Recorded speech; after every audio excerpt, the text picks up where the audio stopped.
Female victim, she's been shot in the abdomen as well as a through and through into the hand.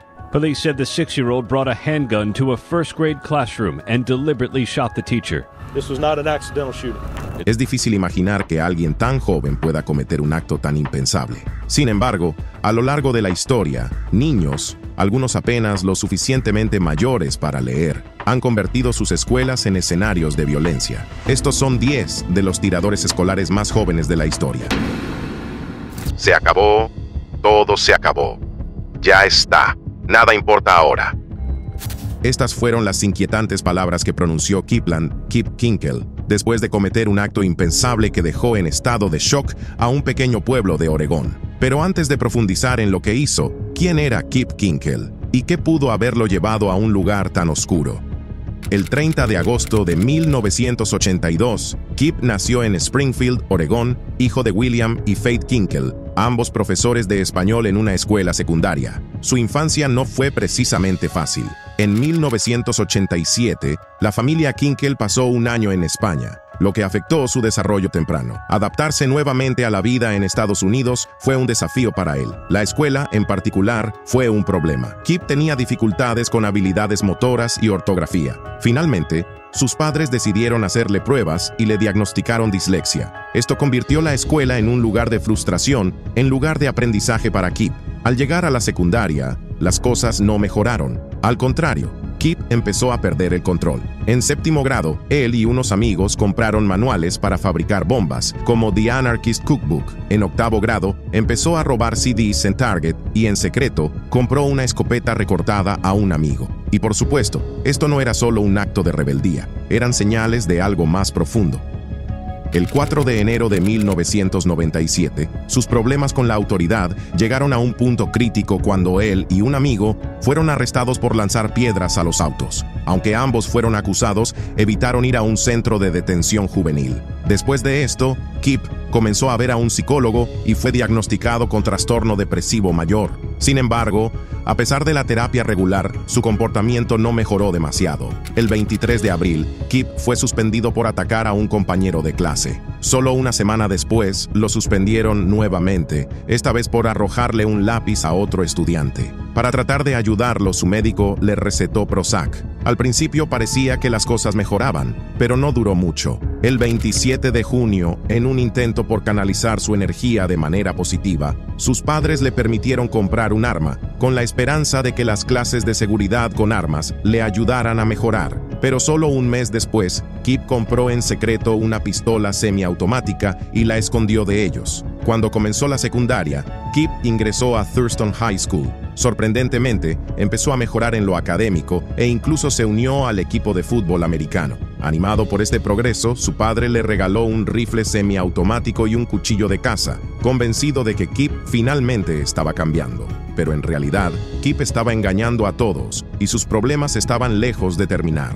Por esa época, una serie de tiroteos escolares ocurrieron en Estados Unidos, y eso pareció despertar algo peligroso en él. Kip comenzó a planear su propio ataque. El 20 de mayo de 1998, Kip fue atrapado en la escuela con una pistola robada y cargada. Un amigo la había robado del padre de otro amigo y se la vendió a Kip la noche anterior. Ambos fueron arrestados, pero los liberaron más tarde ese mismo día. Su padre lo recogió en la estación de policía, furioso con él. Le advirtió que si su comportamiento no mejoraba, lo enviaría a una escuela militar. Esa conversación sería la última que tendrían. Cuando regresaron a casa, Kip, lleno de rabia, tomó un rifle de su habitación y le disparó a su padre en la parte posterior de la cabeza. Luego, arrastró el cuerpo hasta el baño. Horas más tarde, cuando su madre llegó a casa, Kip la recibió con un escalofriante «Te amo», antes de asesinarla también. A la mañana siguiente, Kip se vistió con un abrigo largo, ocultando múltiples armas. Luego, entró en Thurston High School y abrió fuego en la cafetería. 2 estudiantes murieron y 25 más resultaron heridos antes de que Kip fuera reducido por sus propios compañeros y finalmente arrestado. Pero ni siquiera bajo custodia la violencia se detuvo. Mientras estaba detenido en la estación de policía, Kip logró sacar un cuchillo oculto y amenazó a los oficiales, incluso intentando cortarse las muñecas. Sin embargo, los agentes lograron desarmarlo usando gas pimienta. Para el 24 de septiembre de 1999, Kip que tenía solo 15 años en el momento del ataque, fue acusado de 58 cargos de delitos graves, incluyendo 4 cargos de asesinato agravado y 26 cargos de intento de asesinato. Los psicólogos de la defensa argumentaron que Kip sufría de trastornos mentales graves, incluyendo una esquizofrenia paranoide no diagnosticada, y afirmaron que, de haber recibido tratamiento, la tragedia podría haberse evitado. A pesar de esto, Kip se declaró culpable de todos los cargos. Fue condenado a 111 años de prisión, sin posibilidad de libertad condicional. While this prosecution was successful in doing what needed to be done, namely forever protecting society from Mr. Kinkle, there are no winners in this incident. El 24 de octubre de 2014, los pasillos de Marysville Pilchuck High School en Washington cambiaron para siempre. Jalen Freiberg, de 15 años, quien solía ser el alma de la fiesta, cometió un acto horrendo que dejó a 4 de sus compañeros muertos antes de quitarse la vida. Tan solo una semana antes, Jalen había sido elegido príncipe del baile, de pie, sonriendo mientras sus compañeros lo ovacionaban. Era popular, querido y una estrella del equipo de fútbol. Todos pensaban que lo tenía todo. A los ojos de sus amigos y maestros, Jalen era el tipo de persona por la que valía la pena apostar. Ambicioso, amable y determinado. Pero no solo era un atleta destacado. Jalen también era un orgulloso nativo americano y miembro de la tribu Tulalip, y quienes lo conocían creían que tenía un futuro brillante como líder tribal. Por eso, nadie pudo haber imaginado lo que estaba por suceder. Después de la tragedia, uno de sus compañeros resumió la incredulidad que sintieron muchos. Not the kind of guy that would do this. He's nothing that would even give you the slightest idea of something was wrong with him. Pero al parecer Jalen era más de lo que la mayoría veía. En la superficie, todo parecía estar bien, pero sus publicaciones en redes sociales y relatos de amigos sugerían lo contrario. Algo estaba gestándose bajo su exterior seguro antes de que finalmente explotara. Unas semanas antes del tiroteo, Jalen tuvo una pelea después de que alguien le hiciera un comentario racista. Fue suspendido de la escuela, lo que sumó más tensión a un estado emocional que ya parecía frágil, y luego vino la ruptura. Su cuenta de Twitter, en las semanas previas a la tragedia, estaba llena de mensajes de angustia. En uno de sus últimos tweets, escribió: "Me destroza. De verdad lo hace. Sé que parece que lo dejo pasar, pero no, y nunca podré hacerlo". Y su último tweet, publicado un día antes del tiroteo, fue escalofriante por su simpleza: "No durará, nunca durará". Aún así, nadie lo vio venir. El día del tiroteo, Jalen parecía estar bien. Incluso charló con amigos en la práctica de fútbol y estrechó manos como si nada pasara, sin mostrar señales de la oscuridad que llevaba dentro. Pero todo cambió en la cafetería, apenas unas horas después. En ese momento, había alrededor de 150 estudiantes en la cafetería. Cuando se escuchó el primer disparo, nadie podía creer lo que veía. Ahí estaba Jalen, con un arma en la mano, disparando contra su grupo de amigos. En total, 4 de sus amigos más cercanos murieron y varios otros resultaron heridos. El vicedirector cerró la escuela de inmediato, pero para ese entonces, el daño ya estaba hecho. Jalen puso fin a su alboroto mortal, quitándose la vida. En el después de la masacre, la atención se dirigió a su padre, Raymond Freiberg Jr., quien había comprado ilegalmente el arma utilizada en el ataque. Raymond mintió en un chequeo de antecedentes para ocultar un historial de violencia doméstica, lo que le prohibía legalmente poseer armas. En marzo de 2015, se declaró inocente, pero fue declarado culpable por posesión ilegal de armas y sentenciado a 2 años de prisión. Sin embargo, el daño estaba hecho. La comunidad quedó devastada. Estudiantes, profesores y familiares quedaron atrapados en la misma pregunta: ¿cómo alguien tan querido, con tanto potencial, pudo cometer un acto tan impensable? El 30 de noviembre de 2021 comenzó como cualquier otro día en la Oxford High School en Michigan, pero para cuando el reloj marcó las 12:50 p.m., todo cambió. Ethan Crumbley, un estudiante de segundo año de 15 años, salió de un baño con una pistola Sig Sauer de 9 milímetros escondida en su mochila. Sin previo aviso, abrió fuego en el pasillo mientras los estudiantes corrían entre clases. Para cuando el tiroteo terminó, 4 estudiantes habían muerto y otros 8, incluido un maestro, resultaron heridos. La tragedia conmocionó a la comunidad y al país. Y lo que hizo todo aún más desgarrador fue que había habido señales de advertencia, claras e inquietantes. Ese mismo día, una maestra había encontrado un dibujo perturbador en el escritorio de Ethan. Mostraba un arma, sangre y las palabras: "Ayúdenme". Los pensamientos no se detienen. Sus padres, Jennifer y James Crumbley, fueron llamados a la escuela para una reunión de emergencia, pero en lugar de llevarse a su hijo a casa, lo dejaron allí, a pesar de que sabían del arma que le habían comprado recientemente. Y solo unos días antes del tiroteo, la escuela se había comunicado con la madre de Ethan después de que lo sorprendieron buscando municiones en su teléfono. Ella lo ignoró, incluso enviándole un mensaje de texto: "LOL, no estoy enojada contigo. Tienes que aprender a no ser descubierto".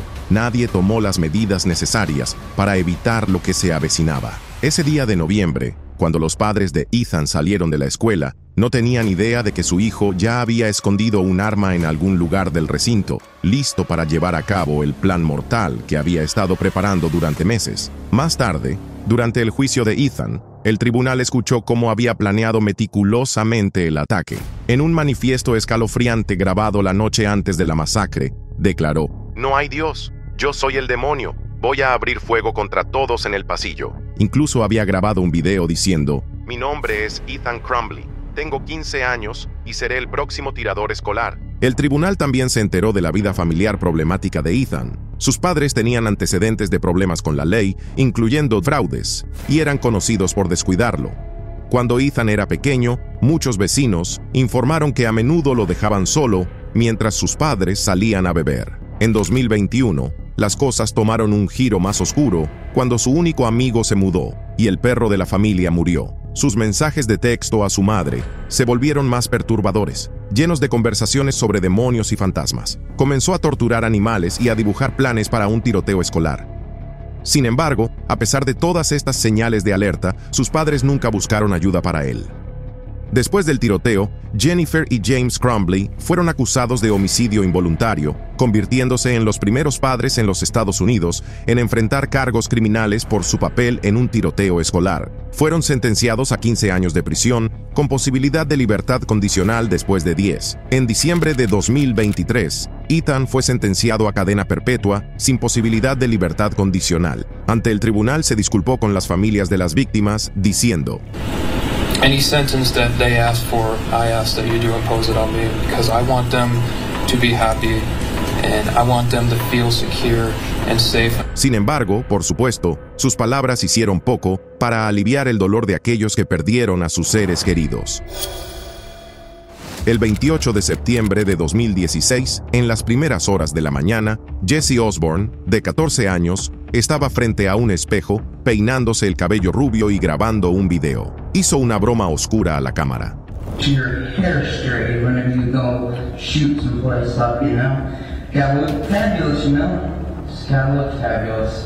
Solo unas horas después, Townville, Carolina del Sur, sería cambiada para siempre por sus acciones. Esa mañana en su casa, Jesse Osborne disparó y mató a su padre, Jeffrey Osborne, de 47 años, quien supuestamente había estado abusando de Jesse durante años. Luego Jesse condujo su camioneta negra hasta Townville Elementary School, a 3 millas de distancia, donde había sido estudiante. A la 1:45 de la tarde, chocó contra la cerca de la escuela, salió del vehículo y disparó una pistola calibre 40 al aire mientras gritaba: "Odio mi vida". Momentos después, Jesse saltó la cerca y abrió fuego en el patio de recreo de la escuela. Estudiantes y maestros corrieron a ponerse a salvo, pero un estudiante no pudo escapar. Jacob Hall fue disparado en la pierna y la bala causó una gran pérdida de sangre, lo que llevó a un paro cardíaco. A pesar de ser trasladado rápidamente al hospital y sometido a cirugía, Jacob murió 3 días después. El ataque de Jesse solo terminó cuando su arma se atascó 12 segundos después de que apretara el gatillo. Un bombero voluntario en la escena lo derribó y lo sujetó hasta que llegaron la policía. Durante el interrogatorio policial, Jesse se derrumbó y llamó a sus abuelos para confesar entre lágrimas lo que había hecho. Ahora bien, ¿qué llevó a esta tragedia? En los meses previos al tiroteo, Jesse había ido en picada. Había sido expulsado de la escuela secundaria después de llevar un hacha y un machete al recinto escolar. En el momento del tiroteo, estaba recibiendo clases en casa, pero eso no logró frenar sus tendencias violentas. Sus búsquedas en Internet mostraban una perturbadora obsesión con los tiroteos masivos, particularmente con el tiroteo en la escuela primaria Sandy Hook de 2012, y había discutido sus planes en línea en un grupo de chat lleno de personas interesadas en asesinatos masivos. Jesse hablaba sobre cómo Townville Elementary no tenía policías y que podía llegar allí en 4 minutos, y inicialmente planeaba matar 50 o 60 personas. Al final, Jesse Osborne se declaró culpable de 2 cargos de asesinato y 3 cargos de intento de asesinato. En noviembre de 2019, fue sentenciado a cadena perpetua sin posibilidad de libertad condicional por la muerte de su padre y de Jacob Hall, y 30 años por los cargos de intento de asesinato. Jesse apeló la sentencia en varias ocasiones, y finalmente, en septiembre de 2023, las 2 sentencias de cadena perpetua de Jesse fueron modificadas a 75 años cada una. Este ajuste le permitió participar en programas penitenciarios que anteriormente no estaban disponibles para los reclusos que cumplían cadena perpetua sin posibilidad de libertad condicional. El 2 de febrero de 1996, Barry Loukatis, de 14 años, entró en su escuela secundaria en Moses Lake, Washington, vestido como un pistolero. Escondidos bajo su abrigo llevaba 2 pistolas y un rifle de alto poder. El día terminó en tragedia, con 3 personas muertas y varios otros traumatizados por la violencia que presenciaron. Nacido el 26 de febrero de 1981, Barry tuvo una infancia turbulenta. Pasó sus primeros años en Iowa y Minnesota antes de mudarse a Washington con su familia cuando estaba en 5º grado. Pero su vida familiar comenzó a desmoronarse después de la aventura de su padre y los problemas de salud mental de su madre. Su madre, que a menudo hablaba de suicidarse, incluso sugirió que ambos terminaran con sus vidas juntos en el día de San Valentín de 1996. Aunque muchos se preguntaron si este ambiente familiar empujó a Barry al límite, el propio Barry diría más tarde que el acoso constante en la escuela y sus problemas con la depresión clínica fueron lo que realmente lo llevaron a su explosión violenta. Esa mañana fatídica, en lugar de tomar el autobús a la escuela, Barry decidió caminar. Con cada paso, se acercaba más al acto espantoso que estaba a punto de cometer. Cuando entró en su aula de álgebra, sacó su arma y disparó a su profesora, matándola instantáneamente mientras ella estaba frente al pizarrón, aún sosteniendo un borrador en la mano. Luego dirigió el arma hacia sus compañeros de clase, matando a 2 estudiantes, uno de los cuales lo había acosado, y hiriendo a otra chica al dispararle en el brazo. Durante un breve tiempo, Loukatis tomó rehenes dentro del aula, pero su ataque terminó cuando un valiente maestro, John Lane, entró en la habitación, ayudó a evacuar a los heridos y derribó a Barry al suelo, sujetándolo hasta que llegaron los policías. Para septiembre de 1997, Barry Loukatis fue condenado por 2 cargos de asesinato agravado en 1er grado. Fue sentenciado a 2 términos de cadena perpetua sin posibilidad de libertad condicional. Pero su historia no terminó allí. En los años posteriores a su sentencia, la Corte Suprema de los Estados Unidos dictaminó que los menores de edad, aquellos menores de 18 años en el momento de su crimen, no podían recibir sentencias automáticas de cadena perpetua sin posibilidad de libertad condicional. En 2017, Barry regresó al tribunal para una nueva sentencia. Por primera vez, se disculpó públicamente por los horribles actos que había cometido.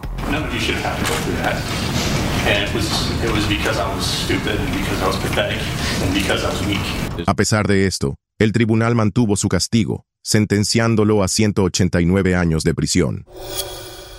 El 1 de diciembre de 1997, la calma de un día escolar típico en la escuela secundaria Heath, en West Paducah, Kentucky, se rompió cuando Michael Carneal, de 14 años, lanzó un trágico ataque, matando a 3 chicas e hiriendo a 5 más. Michael era un estudiante de nivel B sin problemas disciplinarios importantes, pero por debajo de la superficie estaba luchando y no tenía muchos amigos. A menudo intentaba encajar trayendo cosas a la escuela para vender e incluso recurría al robo para ganar amigos. Sin embargo, desafortunadamente, su pequeña estatura y debilidad física lo convertían en un objetivo para el acoso escolar. Para empeorar las cosas, una columna de chismes en un periódico de la escuela secundaria afirmaba que él tenía sentimientos por otro estudiante masculino, lo que desató una avalancha de burlas que solo intensificó su aislamiento y odio. En las semanas previas al tiroteo, Michael robó una pistola 48 del cuarto de sus padres con la esperanza de venderla, pero un compañero le quitó el arma, amenazando con informar a las autoridades si no se la entregaba. Esta experiencia, combinada con sus intentos previos de conectar con sus compañeros, profundizó su sensación de impotencia y frustración. Alrededor de ese tiempo, Michael también comenzó a decirles a los estudiantes que algo grande va a pasar, pero nadie lo tomó en serio. Cuando llegó noviembre, Michael robó 2 escopetas del armario de su padre y las escondió bajo su cama, y con una determinación escalofriante, se preparó para llevar a cabo su plan. En esa fatídica mañana de diciembre, envolvió las escopetas y 2 pistolas en una manta, afirmando que eran parte de un proyecto artístico en el que estaba trabajando. Una vez en la escuela, se puso tapones en los oídos y sacó una pistola de su bolso. Sin dudarlo, disparó 8 balas contra un grupo de oración juvenil. Un momento de caos que dejó un impacto duradero en todos los presentes. Pero cuando Michael vio a su amiga, Nicole Hadley, gravemente herida, colocó la pistola en el suelo y se rindió ante el director de la escuela, Bill Bond. Después del tiroteo, Michael Carneal fue acusado de múltiples cargos de asesinato e intento de asesinato. El 16 de diciembre de 1998 fue sentenciado a 3 cadenas perpetuas concurrentes por los asesinatos, junto con otros 120 años por los intentos de asesinato y el robo. Después de pasar 25 años en prisión, Michael solicitó libertad condicional.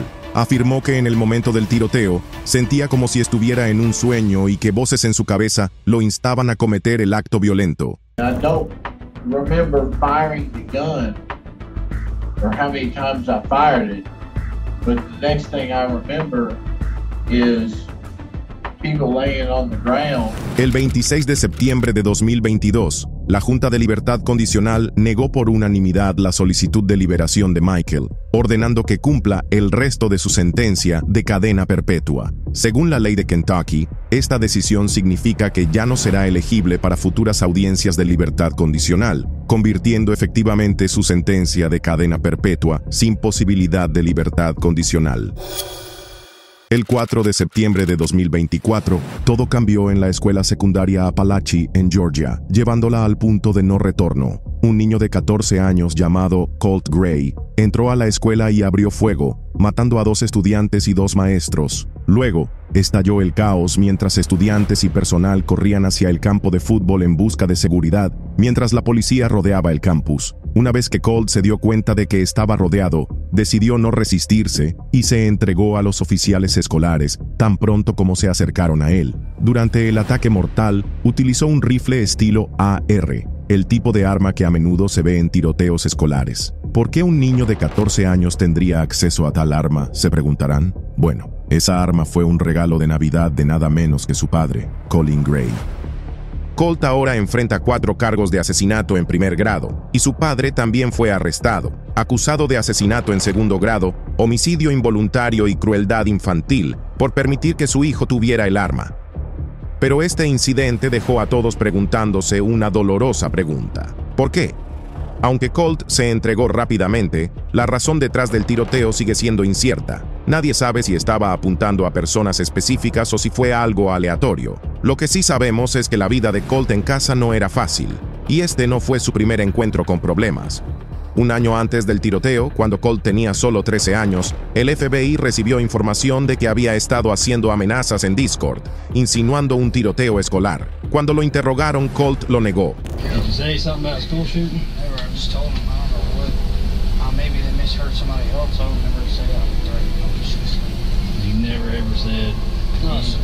Su padre también aseguró a las autoridades que sus armas estaban guardadas con llave y que Colt no tenía acceso a ninguna de ellas. Y así, la investigación no avanzó más porque no pudieron vincular directamente a Colt con las amenazas. No solo eso, sino que Colt había estado enfrentando dificultades en casa. Sus padres se habían separado, y su padre admitió que Colt a menudo era acosado en la escuela. Su madre, Marcy Gray, había notado que su hijo no era el mismo en los meses previos al tiroteo. Apenas 6 días antes, llamó a la escuela, esperando que Colt fuera admitido en un centro de tratamiento. Colt aceptó, pero lamentablemente no fue lo suficientemente rápido. La mañana del tiroteo, Colt envió 2 escalofriantes mensajes de texto, uno a su madre, diciendo: «Lo siento, mamá», y otro a su padre, diciéndole, «No tienes la culpa de esto». Su madre estaba aterrada cuando vio el mensaje e inmediatamente llamó a la escuela, pero para entonces ya era demasiado tarde. En los días posteriores,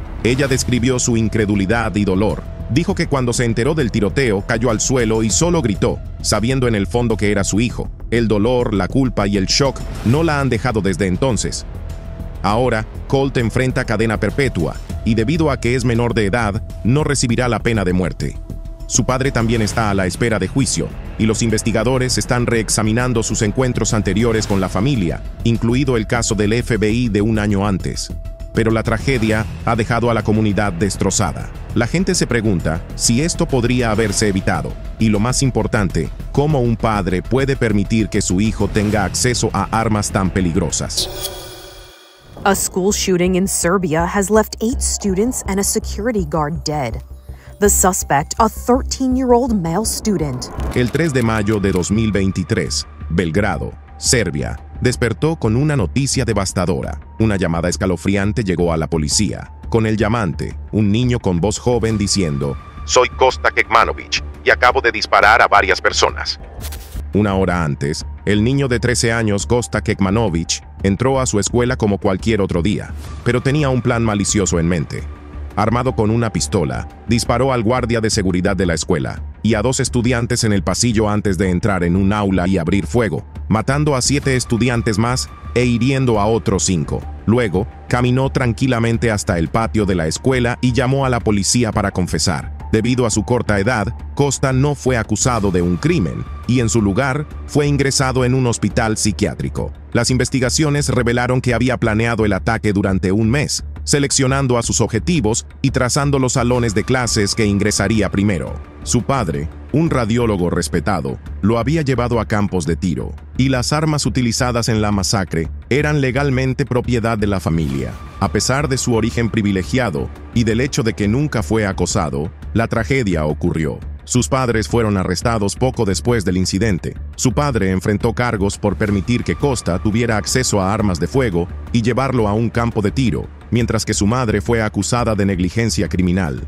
Ella afirmó no haber visto nada inusual en el comportamiento de Kosta esa mañana, aparte de que estaba un poco letárgico en el desayuno. Cuando escuchó por primera vez sobre el tiroteo, creyó que su hijo era una víctima, solo para enfrentarse a la terrible verdad al llegar al lugar. Su hijo había matado a 10 personas. En julio de 2023, Kosta testificó contra su padre, admitiendo que había sido enseñado a disparar y que su padre admiraba su puntería. También compartió que su fascinación por los videojuegos y un documental sobre asesinatos en masa contribuyeron a sus pensamientos oscuros. Kosta expresó arrepentimiento por sus acciones. Dijo que había cambiado de opinión y lamentaba haber cometido el tiroteo, y que si pudiera retroceder el tiempo, no lo haría de nuevo. Pero para las familias de las víctimas, fue un poco demasiado tarde. Y bueno, a los ojos de muchos, Kosta Kekmanovic no ha enfrentado un castigo real por las vidas que arrebató. A pesar de la tragedia, incluso podrá continuar su educación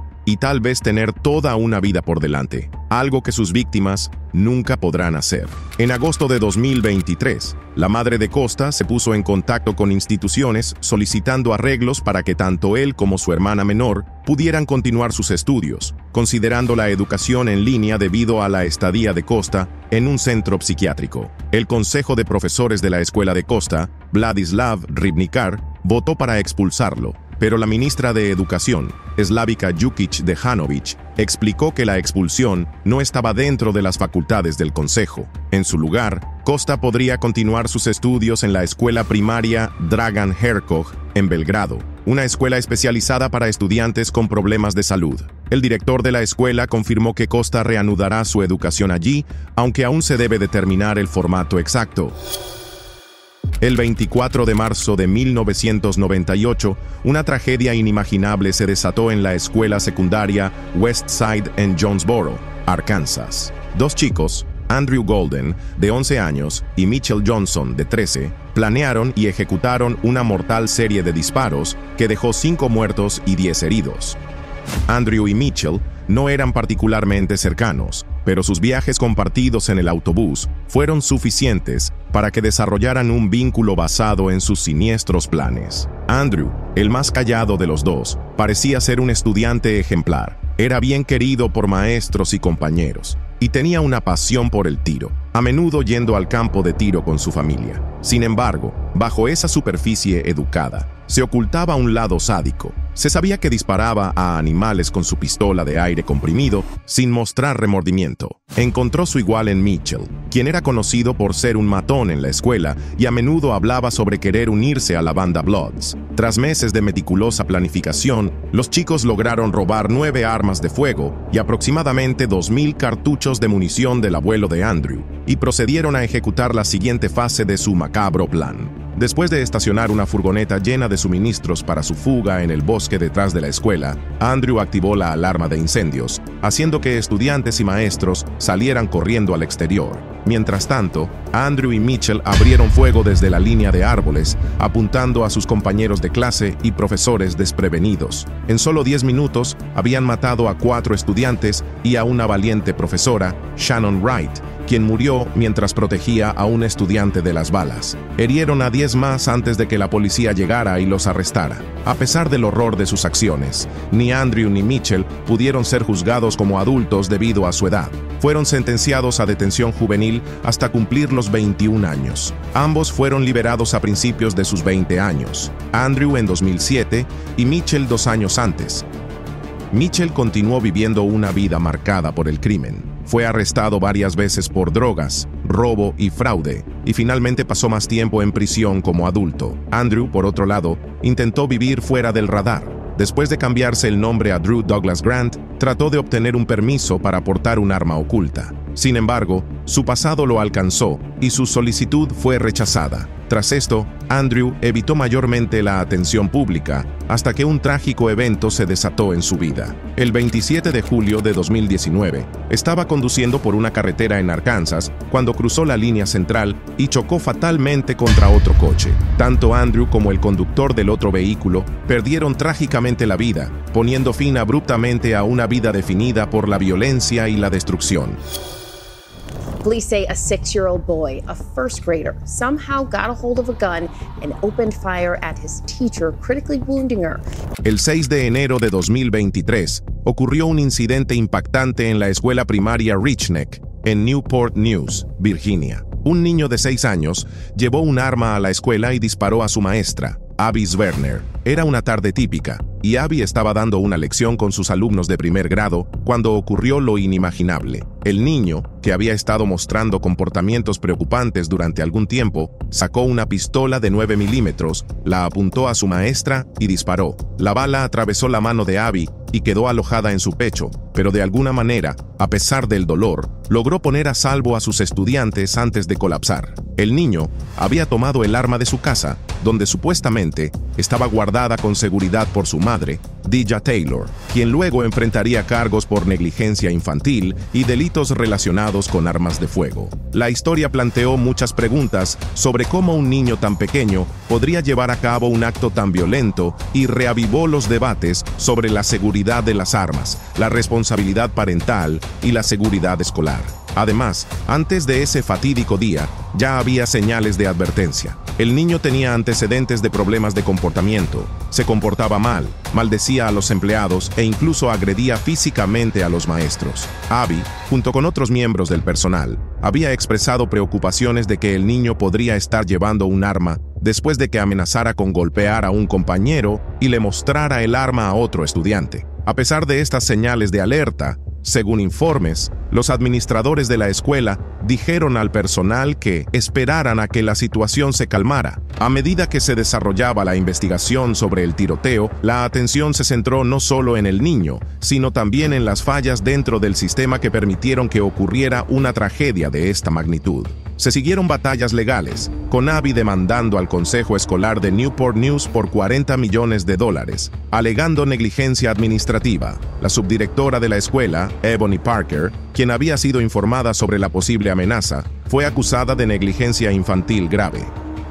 Deja Taylor, la madre del niño, también asumió la responsabilidad por el incidente, reconociendo que su hijo había tomado su arma, que ella pensaba estaba guardada de manera segura. Enfrentó cargos estatales y federales, incluidos hacer declaraciones falsas sobre el arma y poseer ilegalmente un arma de fuego mientras usaba marihuana. En noviembre de 2023, Taylor fue sentenciada a 21 meses de prisión por sus delitos federales y 2 años adicionales por negligencia infantil.